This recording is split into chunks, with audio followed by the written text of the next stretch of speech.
सिंधी येथील ग्रामीण रुग्णाच्या संदर्भामध्ये या ठिकाणी ग्रामीण रुग्णालय मंजूर व्हावं याच्याकरता सातत्यानं पाठपुरावा सिंधीतल्या सर्व नागरिकांचा चालू आहे। अनेक वर्षापासून पाठपुरावा करून सुद्धा या पाठपुराव्याला यश आलेलं नाही।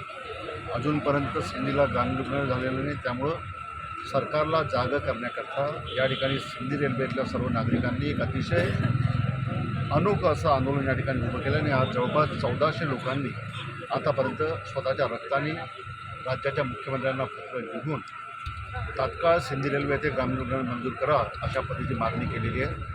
मला या निमित्तानं अतिशय वाईट वाटतं की देशाला स्वातंत्र्य भेटून इतके वर्ष झाले, परंतु एका ग्रामीण रुग्णाच्या मागणीकरता लोकांना रक्ताचे पत्र लिहून जर मुख्यमंत्र्यांना जर विनंती करावं लागत असेल तर याच्यापेक्षा दुसरी शोकांतिका कुठली नसावी।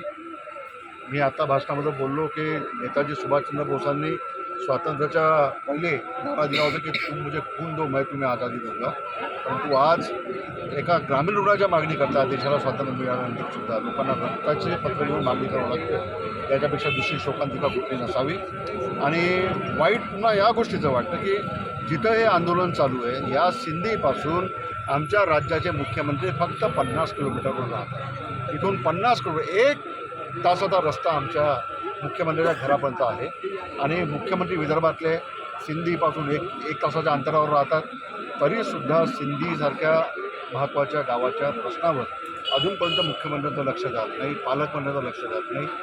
मी या सर्व गोष्टीचा निषेध करतो आणि पुढचं आंदोलन याहीपेक्षा तीव्र होईल। त्यामुळं सरकारने या आंदोलनातून बोध घ्यावा आणि तात्काळ सिंधी रेल्वेला या ठिकाणी ग्रामीण रुग्णालय मंजूर करावं ही मागणी मी आपल्या माध्यमातून करतो।